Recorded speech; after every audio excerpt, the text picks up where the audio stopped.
नमस्कार दोस्तों। एडग्रेड अभ्यास पुस्तिका 2024-25 की इस श्रृंखला के अंतर्गत आज हम लेकर आए हैं कक्षा 7 विषय संस्कृत पाठ 2 के प्रश्नोत्तर। यह एडग्रेड अभ्यास पुस्तिका कक्षा 7 के लिए वर्ष 2024-25 के लिए प्रदाय की गई है। इस एडग्रेड अभ्यास पुस्तिका में गत वर्ष की तुलना में कुछ प्रश्नों में फेरबदल किया गया है, कुछ प्रश्न जोड़े गए हैं। तो जो प्रश्न जोड़े गए हैं, है ना, उन सभी प्रश्नों के बारे में हम इस वीडियो में चर्चा करेंगे। एडग्रेड अभ्यास पुस्तिका को कंप्लीट करने के पहले जो पाठ्य पुस्तक है उसका द्वितीय पाठ कालबोध पढ़ लें और पढ़ने के बाद में फिर इस एडग्रेड अभ्यास पुस्तिका को कंप्लीट करें।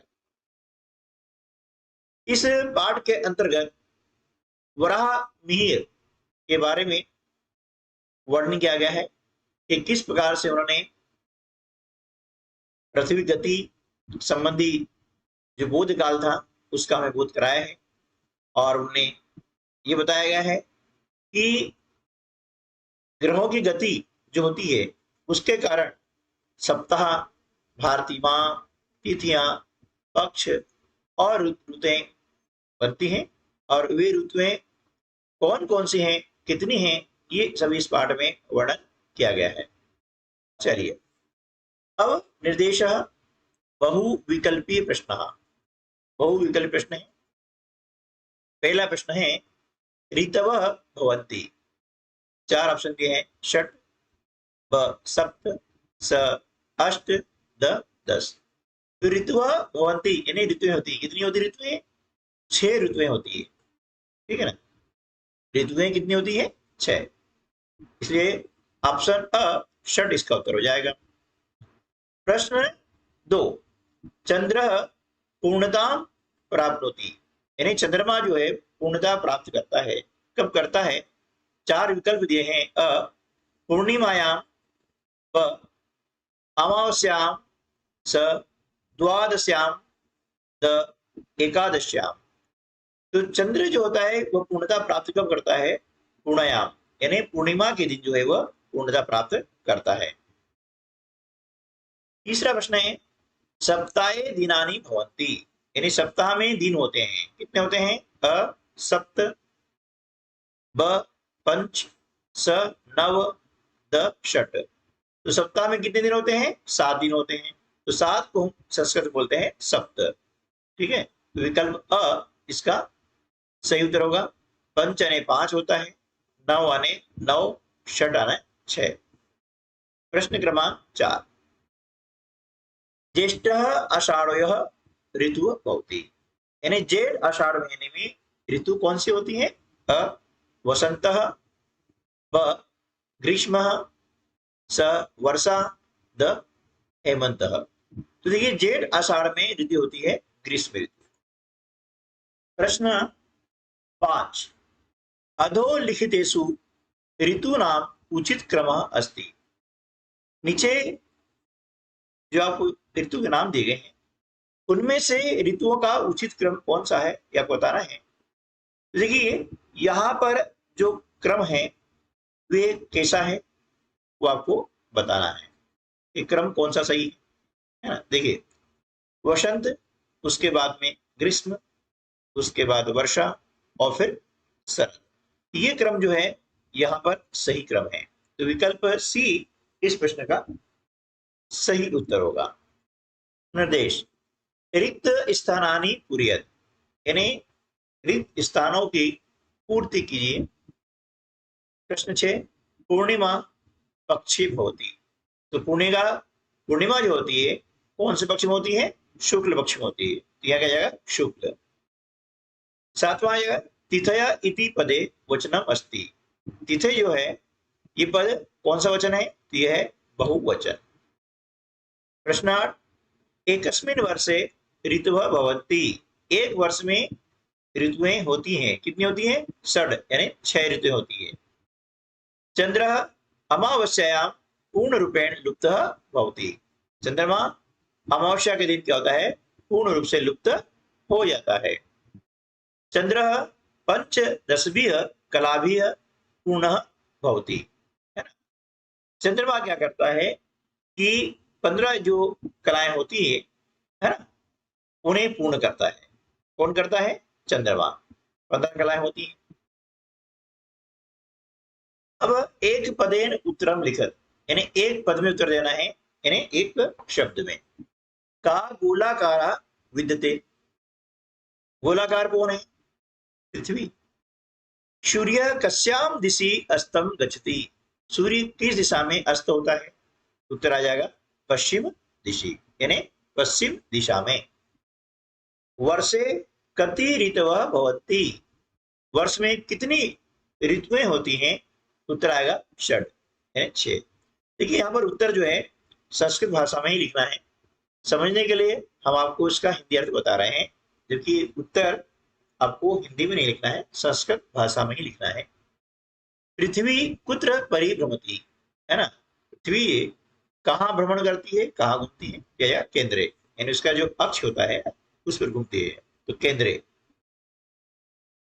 अब एक वाक्य उत्तरम लिखित, अब जो प्रश्न आ रहे हैं उनके उत्तर एक वाक्य में लिखने हैं। प्रातः काले सूर्य कस्याम दिशि भवति, यानी सुबह सूर्य जो है किस दिशा में होता है ना। कस्या मतलब किस।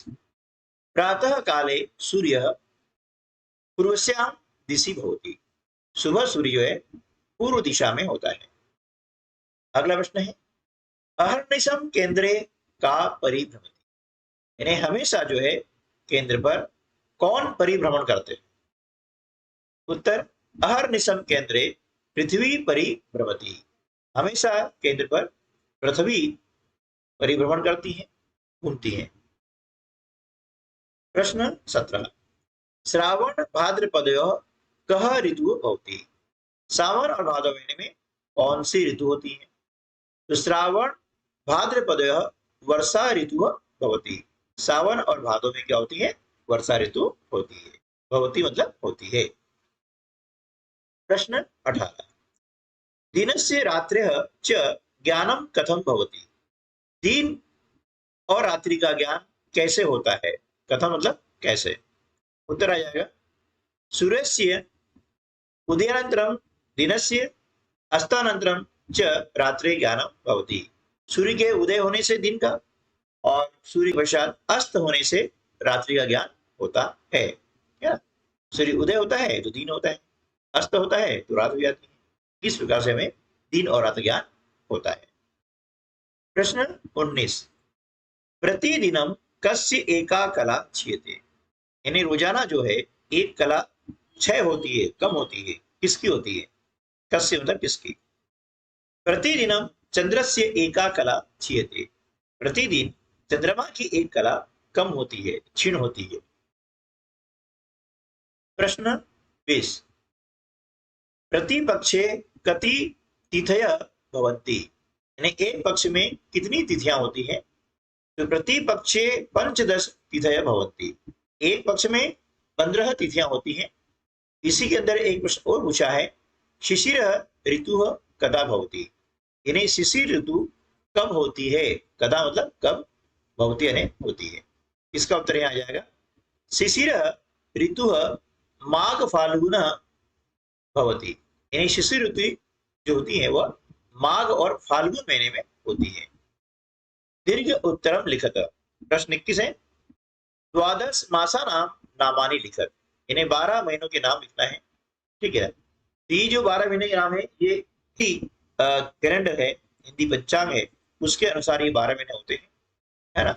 और जो अंग्रेजी कैलेंडर होता है उसके हिसाब से जनवरी फरवरी होता है, लेकिन ये हमारे जो हिंदी कैलेंडर है ना, उसके अनुसार ये 12 महीने हैं। चैत्रः, वैशाखः, ज्येष्ठः, आषाढ़ः, श्रावणः, भाद्रपदः, आश्विनः, कार्तिकः, मार्गशीर्षः, पौषः, माघः, फाल्गुन, चैती, यानी इस प्रकार से ये 12 महीने हैं, है ना, हिंदी पंचांग के अनुसार, हिंदी कैलेंडर के अनुसार। प्रश्न 22 का एकादशतः विंशति पर्यंतम संस्कृते संख्याम लिखत, यानी 11 से 20 तक की संख्या संस्कृत में लिखनी है। तो ये एकादश मतलब 11 है, द्वादश मतलब 12, त्रयोदश 13, चतुर्दश 14, पंचदश 15, षोडश सप्तदश, अष्टादश, नवदश, विंशति, है ना। क्रमानुसार ऋतु नामानी लिखत, ऋतु के नाम क्रम से लिखना है। यहाँ दिया है ग्रीष्म ऋतु, उसके बाद में आती है वर्षा ऋतु, शरद ऋतु, हेमंत ऋतु, शिशिर ऋतु और उसके बाद आती है वसंत ऋतु। अगला प्रश्न है,